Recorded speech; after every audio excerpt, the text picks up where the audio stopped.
Louvado seja nosso Senhor Jesus Cristo.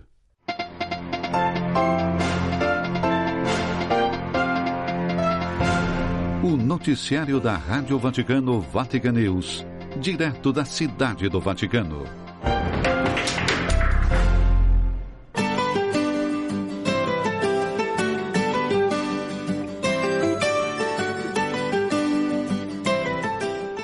Alô, amigos de todo o Brasil e do continente africano, estamos juntos com o noticiário da Rádio Vaticano Vatican News em língua portuguesa nesta sexta-feira, 2 de maio, trazendo as últimas notícias do Papa, da Igreja e do mundo. Nos estúdios Silvana e José com a assessoria técnica de Bruno Orti. Uma saudação a você no Brasil e nos países de língua portuguesa. O tempo é bom na cidade do Vaticano e a temperatura, neste momento, na Praça São Pedro, em torno dos 26 graus Celsius. E vamos aos destaques do programa de hoje.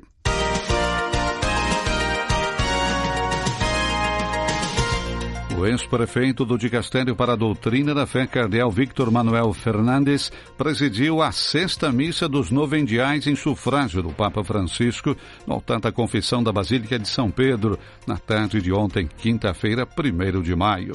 Papa Francisco, um trabalhador que viveu sua missão com comprometimento.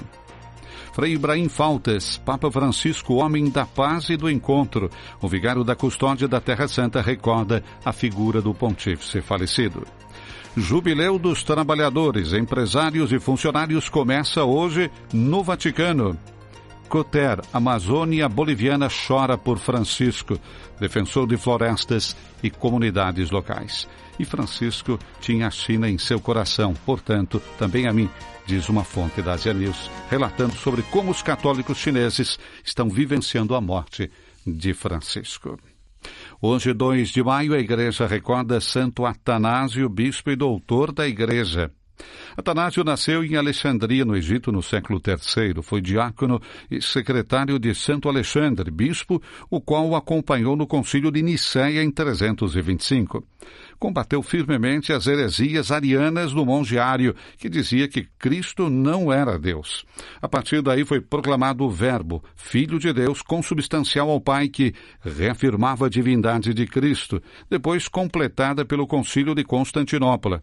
Assim surgiu a famosa oração do Creio, conhecida como Credo Niceno-Constantinopolitano, que hoje rezamos em solenidades especiais. Atanásio foi muito perseguido pelos imperadores e arianos, o que levou a ser exilado por 4 vezes. Ele escreveu, pregou livremente suas obras, caracteristicamente enfatizando a visão sobre a encarnação definida no Concílio de Nicéia. Em 2 de maio de 373, ao consagrar o Papa Pedro II de Alexandria, um de seus presbíteros como sucessor, Atanásio morreu dormindo, rodeado de fiéis e aliados.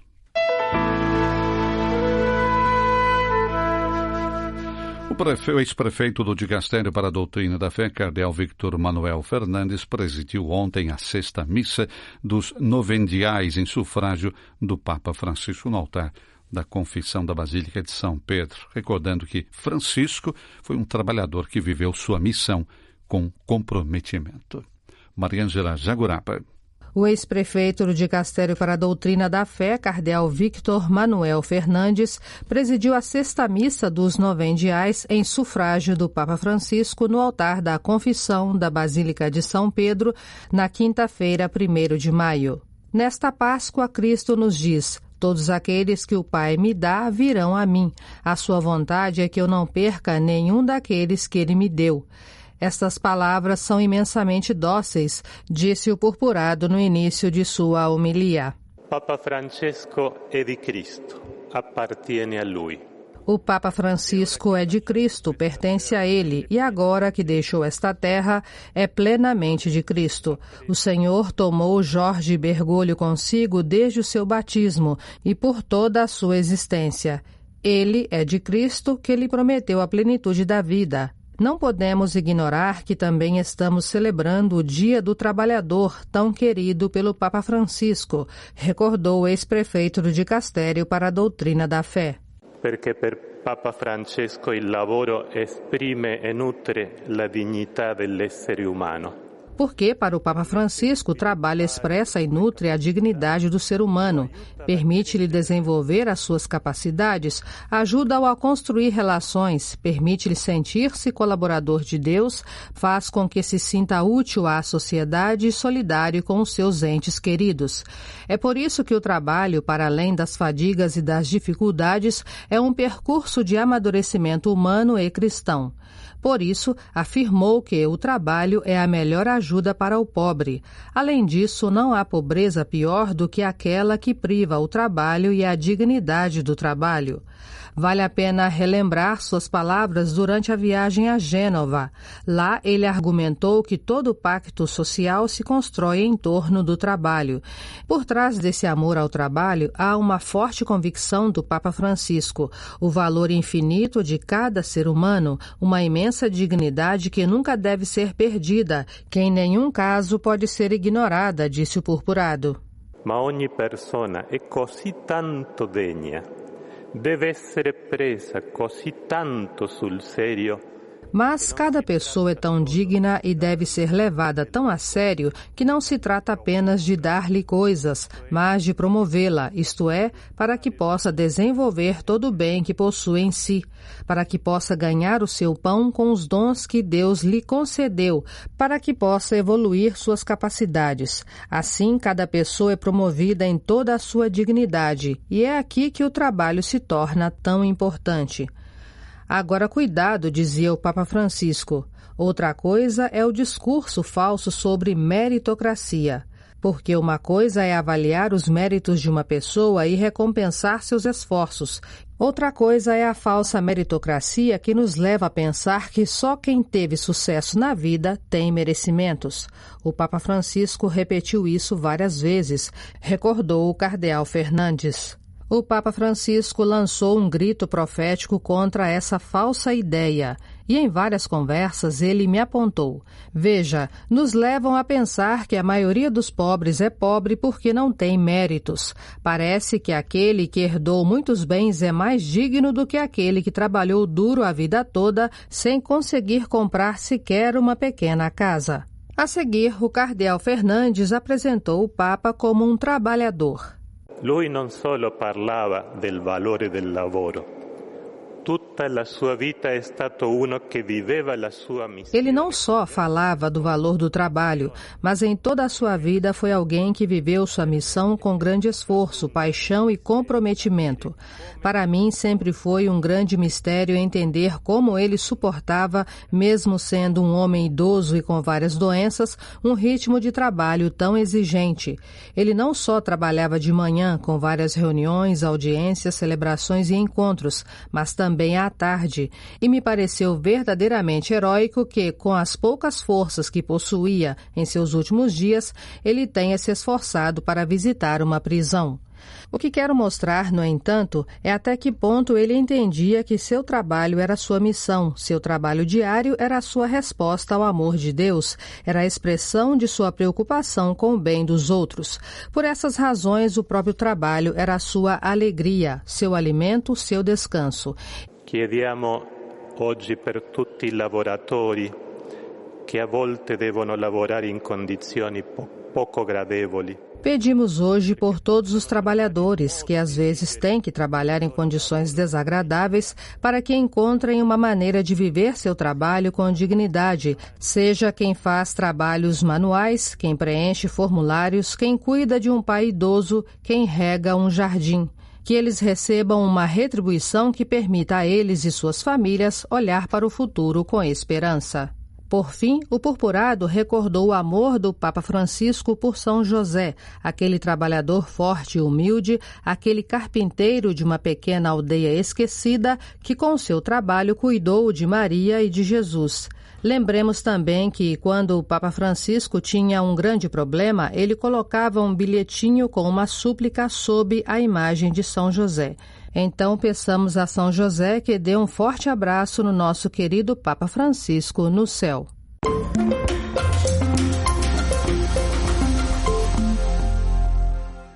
O Jubileu dos Trabalhadores, Empresários e Funcionários começa hoje no Vaticano.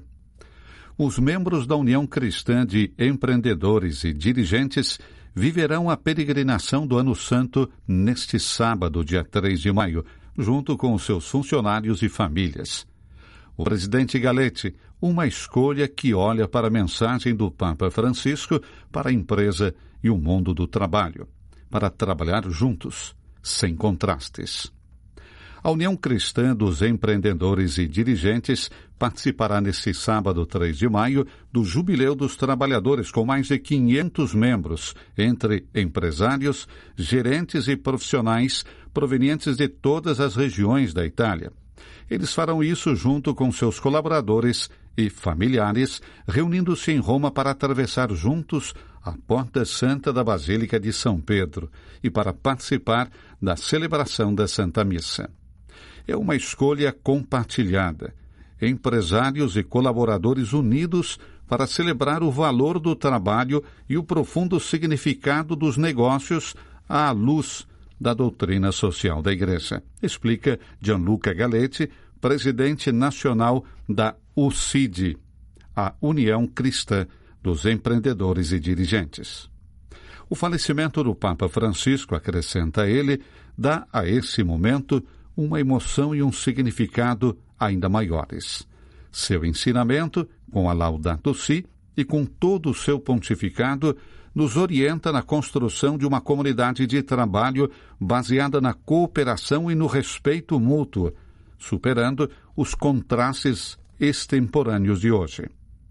O valor do trabalho humano, a responsabilidade social corporativa e o diálogo entre empresários, dirigentes e trabalhadores estão no centro do caminho da UCID, que há muito tempo iniciou um diálogo estável também com instituições, representantes sindicais e o mundo dos negócios. Estamos convencidos de que o futuro do tecido produtivo italiano passa pela colaboração entre capital e trabalho sob o signo de relações industriais construtivas, que podem encontrar na doutrina social um apoio moral e intelectual de grande valor, destaca Galletti. Atravessar a Porta Santa, esclarece Stefania Brancaccio, secretária-geral da UCID, representa não apenas um gesto de fé, mas também um compromisso concreto de construir empresas que saibam ser lugares de vida, crescimento e esperança para as pessoas. Papa Francisco nos chamou para sermos testemunhas da esperança e queremos começar construindo novas relações dentro dos locais de trabalho, com atenção especial para as mulheres e seu envolvimento no mundo das empresas. O programa prevê o encontro às 12h30 deste sábado, horário local, na Piazza Pia, a procissão ao longo da Via della Conciliazione e a entrada solene pela Porta Santa. Finalmente, às 15 horas locais, a celebração eucarística na Basílica de São Pedro, presidida por Dom Francesco Savino, vice-presidente da Conferência Episcopal Italiana e concelebrada pelo padre Antônio Mastantuono, consultor eclesiástico nacional do UCID. A UCID tem na Itália mais de 3.000 pessoas inspiradas pela doutrina social da Igreja e é uma emanação direta da Conferência Episcopal Italiana.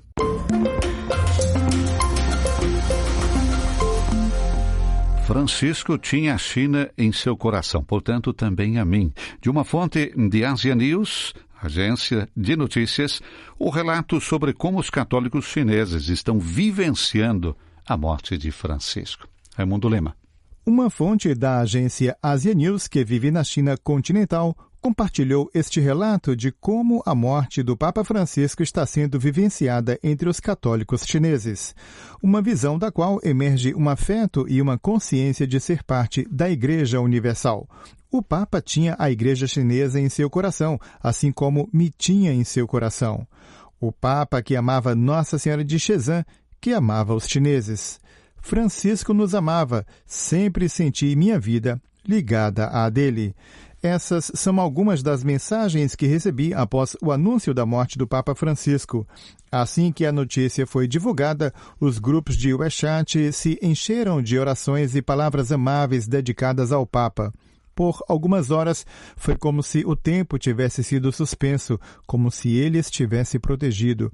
E frases, imagens, fotografias e vídeos que, por prudência razoável, os cristãos geralmente tendem a se censurar, correram soltos. Na dor do luto, prevaleceu a alegria de proclamar o Evangelho, como que para retribuir o anúncio tantas vezes recebido. Foi uma explosão espontânea, não muito cautelosa, é verdade, mas que recordou que a morte e o medo não são a última palavra. Porque Francisco amava a China, e os chineses se sentiram amados, queridos e, acima de tudo, não esquecidos. Por meio do coração do Papa, eles se descobriram como o centro pulsante. Os testemunhos de amor e de sincera ação de graças são muitos. Um garoto chinês me contou que Francisco tinha uma imagem de Nossa Senhora de Shenzhen em seu quarto e disse que rezava todas as noites pela China. Não sei se isso é verdade, mas isso pouco importa, porque o ponto é que aquele menino e sua comunidade, a partir daquele momento, perceberam que estavam unidos para sempre ao Papa. Sentiram-se igreja. Assim, o Papa das periferias, que veio quase do fim do mundo, fez com que a periferia se sentisse como o centro. Uma senhora idosa me disse que o sonho de sua vida sempre foi visitar o Vaticano. Ela sabe que isso nunca será possível, mas como sabe que Francisco também sonhava em visitar a China, ela está feliz por compartilhar o mesmo sonho impossível do Papa. Nos últimos anos, Francisco assumiu posições que, às vezes, exigiram uma carga extra de confiança das pessoas. De fato, a dificuldade da situação, cada vez mais dura e complexa, não é obscurecida aqui, mas a complexidade foi acolhida, não apenas porque o Papa é o Papa, mas porque ele ama a China e assume a responsabilidade por decisões difíceis. Há também uma curiosidade saudável por parte dos chineses não cristãos em relação a uma figura universal muito distante de sua mentalidade. Em conversas informais, é possível perceber a desinformação que existe sobre o assunto. Uma professora, por exemplo, me perguntou se o Papa já havia estado na China e ficou surpresa quando expliquei por que ele não poderia, enquanto outra estava convencida de que o Papa era o líder da Itália. Portanto, nestes dias, respira-se um sentimento de grande gratidão pelo vento de abertura que o Papa foi capaz de mediar, por esse movimento de encontro entre centro e periferia que elimina as fronteiras e nos faz respirar um novo ar, o ar de igreja.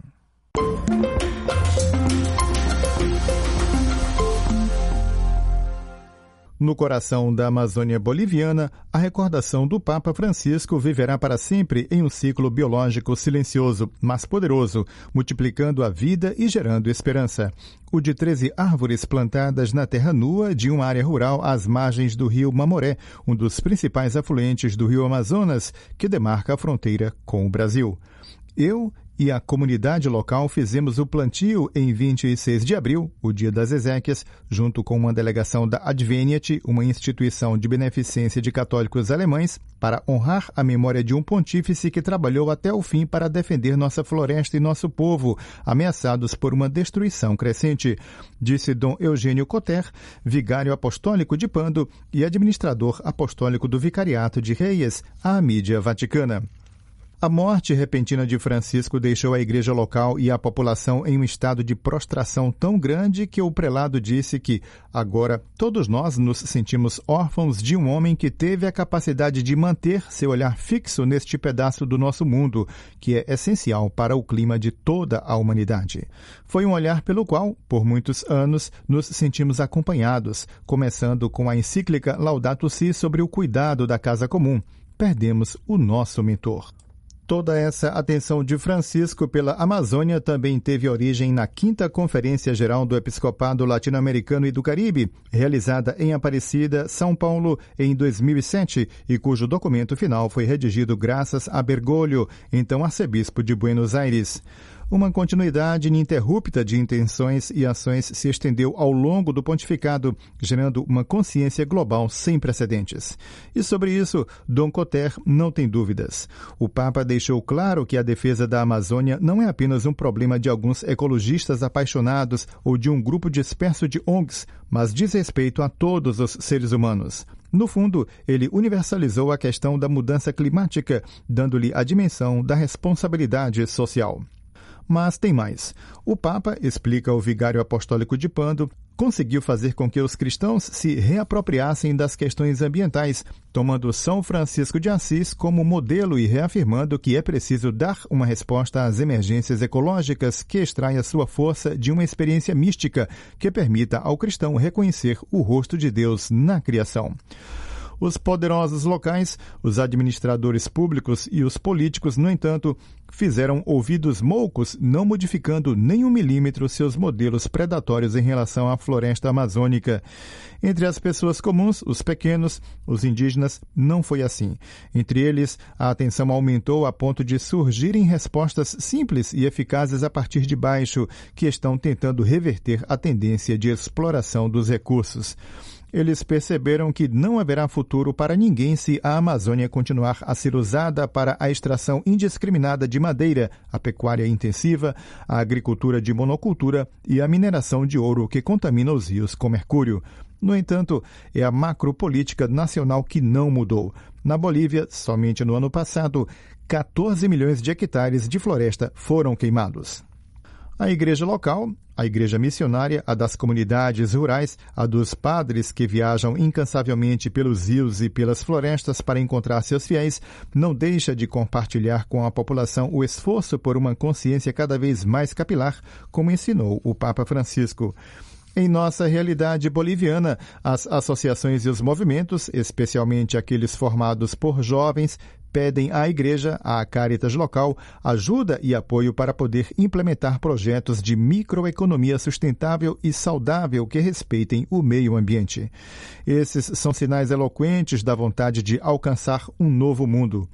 Agora que o Papa Francisco se foi, precisamos que a Igreja Universal, a partir de Roma, continue a defender a Amazônia.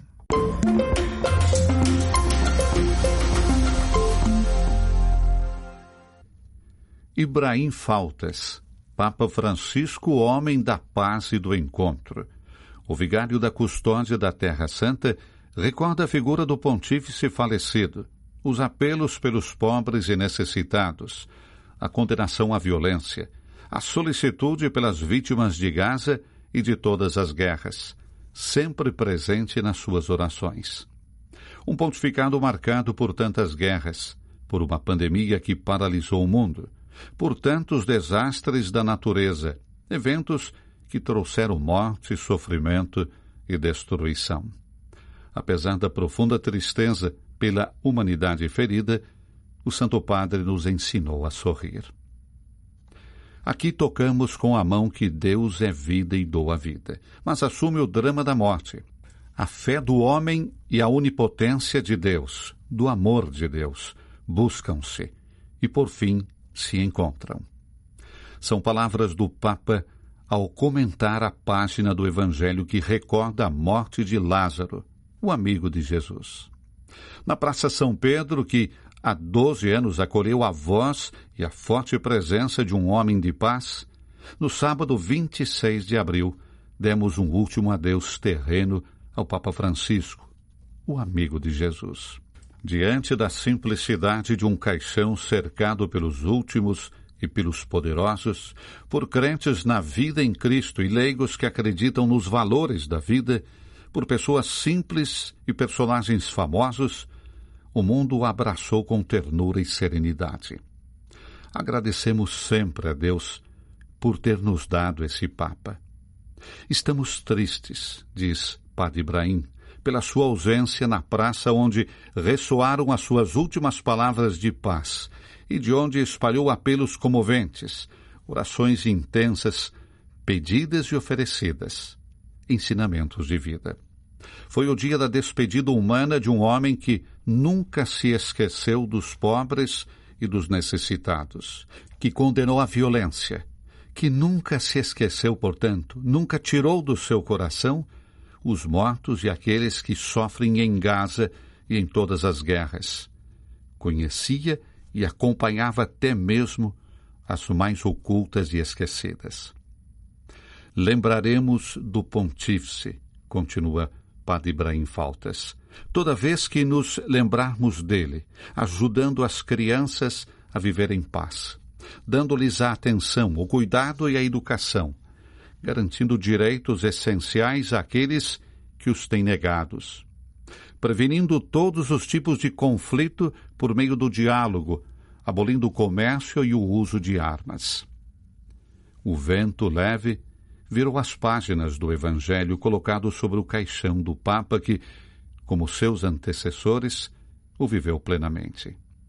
O livro aberto parecia espalhar a palavra de Deus sobre os presentes e sobre o mundo, com a profundidade de um sorriso, como Francisco a espalhou em todos os momentos de sua vida. O Papa ainda estava em frente à Cátedra de Pedro enquanto ocorria um encontro de esperança. Não pudemos vê-lo, mas o Santo Padre sorriu e fez um sinal de positivo com o polegar. Tentará com tenácia reunir novamente 2 presidentes próximos na Terra Santa, mas ainda distantes nas posições. São esses os encontros solicitados por Francisco desde o início do seu ministério na política e na diplomacia que, mesmo realizados em um momento de grande tristeza, revelam que a fé do homem e a onipotência do amor de Deus se buscam e acabam se encontrando. Aprendemos com ele, destaca, a necessidade e a força do encontro que ajuda, sustenta e fortalece a partir do encontro com Deus, que é vida e doa vida. E assim chegamos à conclusão do nosso encontro de hoje. Nós voltamos amanhã nesse mesmo horário com mais informações direto do Vaticano para você. Um abraço e até lá.